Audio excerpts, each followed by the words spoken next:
Le damos los muy buenos días. Doctor Cancino. Muy buenos días, un saludo muy especial para usted y para toda la mesa de trabajo y la gran audiencia. Un saludo. Pues doctor Cancino, muchísimas gracias por atendernos a esta hora. Hemos visto la semana pasada cómo desde las presuntas víctimas en el proceso en contra del expresidente Álvaro Uribe Vélez, anunciaba uno de ellos, creo que mal no estoy, el doctor Montealegre, que haría presentación de por lo menos 50 nuevas pruebas que no fueron tenidas en cuenta y con ellas pretenden controvertir la solicitud de preclusión presentada por el fiscal Jaimes. Esto no solamente se tomaron 8 días para presentar alegatos en contra de la solicitud de preclusión por parte de la defensa del senador Cepeda, sino que ahora entonces se van a tomar cuantos más haciendo la presentación de todas estas pruebas. Definitivamente que no hay alguien que le diga no más, o sea, el proceso debe tener garantía tanto para las presuntas víctimas como para el presunto victimario. Pero esto de manera indefinida nos van a llevar hasta villancicos, doctor Cancino, viendo cómo van a demostrar supuestas pruebas que alguien no había valorado antes. No. Y sobre todo lo siguiente, no son pruebas que no habían valorado antes. Del listado que hace Eduardo Montealegre, hay un montón de pruebas que se remiten a cosas que no tienen ningún sentido o vínculo con el proceso y menos con lo que tiene que ver con el caso de Eduardo Montealegre. A todos los que fuimos alumnos de Eduardo Montalegre y leímos sus libros, realmente nos da lástima ver en lo que el odio y el afán de protagonismo lo ha convertido, ¿no? Que prácticamente es un chiste de lo que fue. Trata de sonar académico, con unas teorías que no tienen nada que ver con este caso, para tratar de impresionar o no sé qué sea el fin. Pero de esas evidencias, primero lo importante es lo que la señora juez le manifiesta. A Eduardo Montalegre se le olvida que eso es un olvido de que no le pasa a un estudiante de segundo año, que el sistema acusatorio en el cual están en este momento, el juez no puede decretar pruebas de oficio, está prohibido por la ley y la Constitución. Y la señora juez, con mucha calma, con mucho temple, se lo explica y le dice: usted bien pueda entregarlas, pero además no me pida tiempo para conseguirlas, porque usted ya tuvo todo el tiempo de la intervención, el proceso mientras subió y bajó a segunda instancia con el reconocimiento de víctimas de otras partes, así que más o menos le dice primero pues que en unos puntos no sea ignorante y en otros que no trate más de dilatar el proceso, y se lo dice de manera decente. Eso frente a la parte pues puramente práctica. Cuando analicemos, si ustedes me permiten, el contenido de su intervención, Claro. pues peor el análisis que se hace, ¿no? Doctor Iván Cancino, como siempre, un gusto tenerlo acá en la hora de la verdad y como usted dice y como fue clara la jueza, aparte del señor Montalegre de ser grosero también en algunas situaciones, pues en la audiencia de preclusión pues no deberían practicar estas pruebas. ¿Hay forma de alguien le ponga su tate quieto a Montalegre? Porque ya se ve a leguas, como usted dice, una persona que se supone debía ser uno de los abogados ilustrados del país al ser fiscal general de la nación y pues también, digamos, ejercer una figura dentro del derecho, pues debería modularse, controlarse y seguir a derecho, pero vemos que eso no pasa y tampoco hay nadie que le pueda decir, bueno, ya, no más. Y el pobre presidente pues sigue siendo maltratado una tras otra vez en un caso que, como dice Mar, debió haber terminado hace rato. ¿Hay alguien que lo pueda frenar? Mire, yo creo que la señora juez lo ha frenado como debe ser. ¿Por qué le digo como debe ser? Porque independientemente de lo que suceda más adelante, la señora juez ha respetado las garantías de todo el mundo y obviamente también las del doctor Álvaro Uribe. Lo que pasa es que es lo que creo yo. Montealegre y Perdomo y compañía se han dado cuenta que están frente a una juez con carácter y que no se deja presionar ni por corrientes políticas, ni por opinadores, columnistas o blogueros que quieren dar la verdad que no es, y lo ha manejado con pinzas, porque a pesar de lo grosero y los ataques, no se ha dejado sacar de quicio para que le provoque una causal de impedimento o recusación para demorar más el proceso. Entonces yo creo que sí lo han parado en la medida en lo que ha sido posible. Y la última vez, pues fíjese que ya Montealegre iba a empezar a hablar otra vez cuando le dieron la orden y la señora juez 3 o 4 veces lo cayó y siguió adelante. Así que yo creo que ella ha hecho lo que corresponde. A mí sí me gustaría una participación más templada del Ministerio Público. Yo creo que el Ministerio Público, como garante de la sociedad, también tendría que ponerle coto a las actuaciones de Montealegre y dejar las constancias también del caso. Eso es tal vez lo único que yo extraño en esa intervención. Es que, doctor, cuando uno revisa, o más bien cuando uno asiste a la audiencia, doctor Cancino, y ve toda suerte de inventos, porque realmente hay unos que son literal inventos sacados del cubilete. Y uno dice, ¿de dónde saca esto este señor? Montealegre o Perdomo, ¿de dónde lo sacan? ¿Por qué lo hacen? Pues hombre, cuando uno mira todo eso, es ostensible para el ciudadano de pie, como para el abogado, como para el profesional en derecho, que efectivamente se trata de dilatar, dilatar y dilatar. Estamos en estos momentos todavía escuchando a las víctimas. Así como vamos y a este ritmo, como lo están proponiendo ellos, doctor Cancino, ¿me equivoco si digo que llegaremos a enero y no hemos terminado de escuchar a las víctimas?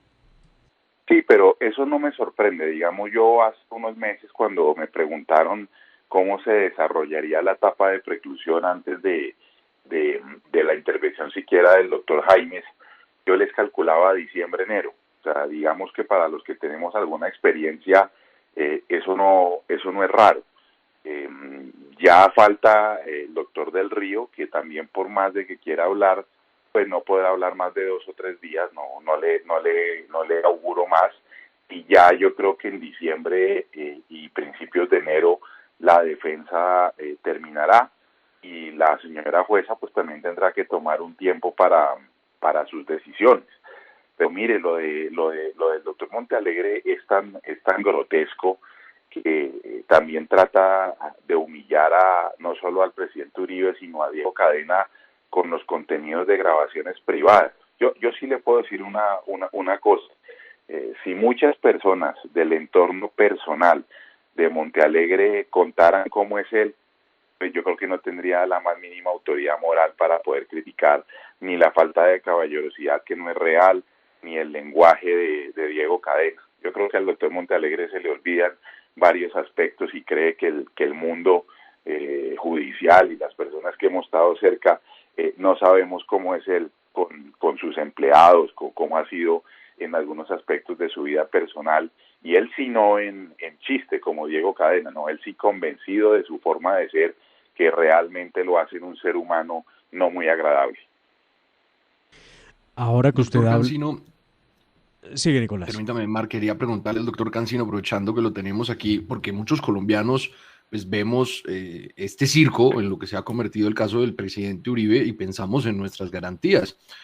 A futuro, ¿usted cree que, claro, que se necesita una reforma a la justicia, que ojalá prontamente se dé, pero mientras tanto, ¿cómo podemos, o cómo la justicia o los colombianos podemos estar tranquilos que se nos va a respetar el debido proceso y que estas dilaciones o estas,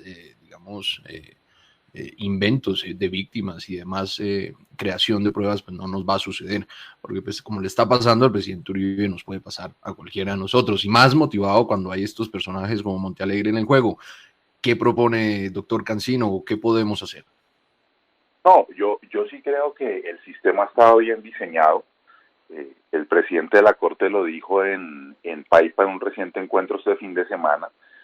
Extrañé que nos echaran una mea culpa, porque si bien es cierto, muchas de los problemas del sistema parten de la fiscalía o de las fiscalías pasadas, pues también es cierto que muchas decisiones de la honorable sala han afectado el sistema acusatorio, y son las interpretaciones, no la ley. Entonces la respuesta es muy difícil, porque cuando la ley ha sido muy clara, pero la interpretan de manera errónea, pues entonces cualquier ley que se ponga va a resultar afectada. Yo escribí hace unas 2 semanas un artículo, por ejemplo, en Asuntos Legales de la República, que se llama Víctimas sin Límite, y es que Colombia ha dado un paso ya extremadamente opuesto, que no es garantizar los derechos de las víctimas, sino muchas veces ponerlos por encima de los derechos de los demás. Y a mí me parece que lo que ha ocurrido en el caso Uribe es una buena muestra de lo que no debe pasar con las víctimas en un proceso penal, que es darles garantías exageradas e incluso reconocer víctimas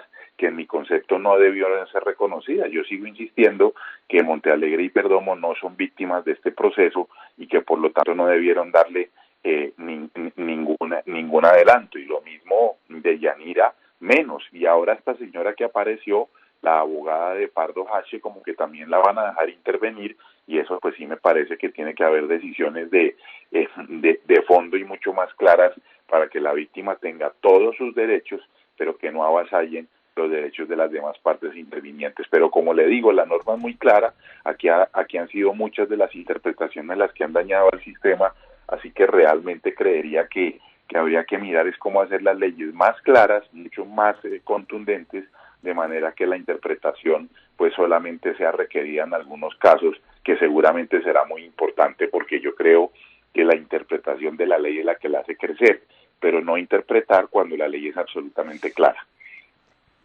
Estamos en un momento muy importante. A esta hora conversamos con uno de los profesores de Derecho Penal más importantes del país, gran abogado, penalista, el doctor Iván Cancino. Doctor Cancino, estamos viviendo otro asunto muy de cerca, y es lo que pueda llegar a decidir la Corte Constitucional con ocasión de una acción de tutela que impetró el abogado, el doctor Álvaro Uribe Vélez.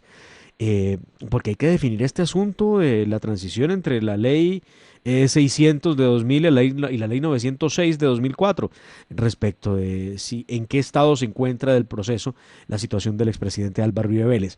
Algunos ya salen a decir que efectivamente habrá una decisión negativa por parte de la Corte Constitucional, pues van a argumentar que, entre otras cosas, no se surtieron o no se agotaron otros recursos judiciales a los que tenía derecho la defensa del presidente Álvaro Uribe Vélez. ¿Qué decir sobre ese proceso de tutela que se sigue en la Corte Constitucional? Sí, que aunque la tutela es un mecanismo para ciertos casos, y es cierto que solamente se puede resolver cuando se han agotado otras vías, pues este es un tema que va más allá de un caso, es un tema constitucional. Si la Corte Constitucional se lava las manos sencillamente diciendo que no prospera la tutela, no porque no se tenga razón, sino porque no se agotaron los recursos, pues no va a quedar otra que hacer una acción de constitucionalidad muy urgente frente a ese artículo de la ley 906 para que la interpreten correctamente. A eso es lo que me refiero. Nosotros hemos sido contundentes también en otros procesos en explicar cuál es la diferencia clara entre una indagatoria y una imputación y cómo se violan los derechos. Entonces, triste sería que no protegieran la Constitución y las garantías de todos los ciudadanos, no solo las de Álvaro Uribe o las de otra persona, sino que se lavaran las manos con ese argumento que realmente es muy flojo de no responder de fondo porque presuntamente no se agotaron otros recursos. Mire, a veces a uno le dicen que uno no sabe aceptar las decisiones, pero aquí la única decisión acorde con la Constitución es afirmar que la imputación no corresponde con la indagatoria, porque jamás, ni dogmática, ni lingüística, ni desde ningún punto de vista se puede aceptar que son dos cosas iguales. Que es un poco la tesis que trae Eduardo Montalegre al pretender que ambos sean equiparables, hablando de la indagatoria de la ley 600 de 2000 y de la imputación en la ley 906. Pretender equipararlas significa una verdadera violación al debido proceso del imputado, ¿no? No, pero por supuesto, eso no habría otra, sería otra violación más al debido proceso en Colombia, no solo en el caso de Álvaro Uribe, sino en muchos casos donde se han violado las garantías de las personas, por supuesto. Y le pregunto por último, ¿cómo va el proceso que se le sigue al doctor Diego Cadena? No, nosotros estamos en audiencia preparatoria. Una vez se haga la preparatoria se fijarán las fechas para inicio del juicio oral, pero pues realmente va muy bien, porque uno ve los intentos desesperados de las personas, por ejemplo, el doctor Perdomo haciendo un esfuerzo desesperado por tratar de violar garantías, en el sentido, por ejemplo, de decir que la relación de cliente-abogado solamente es cuando se tiene un poder, cuando eso está ya decantado por la jurisprudencia de todos los tribunales de derechos humanos del mundo. Y le pongo un ejemplo solo para ese punto y no quitarle más tiempo. Imagínese que usted llega a mi oficina y me cuenta todo su caso penal, pero no firmamos un poder. Entonces yo no tengo derecho a la reserva cliente-abogado con usted, por supuesto. O cuando usted tiene un bufete de abogados y pone 5 abogados a mirar su proceso, pues solo uno puede ser abogado y el otro suplente, entonces los otros 3 que trabajan en el caso no tienen reserva, pues por supuesto que sí. Entonces uno nota en las intervenciones de 2 abogados que tienen una formación que pocas personas tienen, pues o lo hacen de maldad, o sencillamente se quedaron fue en la academia y no son buenos litigantes. Pues creo que ambas aplican en los casos del doctor Montealegre y el doctor Perdomo. Pues vamos a ver cómo continúa la presentación de estos 2 señores, sobre todo de Montealegre, de quien doctor Cancino, cuando estudiamos Derecho, veíamos sus providencias, las leíamos y veíamos en él una persona absolutamente brillante. Pero vea usted cómo se ha venido desdibujando su imagen gracias a este proceso. Yo diría, ha pasado de largo anonimato, porque después de ser fiscal poco lo escuchamos, al desprestigio, lamentablemente. Doctor Iván Cancino, de verdad, muy agradecidos con usted, con sus luces, y estaremos llamándolo porque seguramente se cumpla ese cálculo que usted ha hecho, que es muy cercano al nuestro, respecto de que nos va a dar aquí villancicos y vamos a estar saludando reyes, y este proceso en contra del expresidente Uribe no se ha decidido. Así es, sí señor. Muchas gracias. Le deseamos un feliz día. Igual a ustedes, muchas gracias. Muchísimas gracias. Avanzamos, escuchan ustedes La Hora de la Verdad. Estábamos hablando con el doctor Iván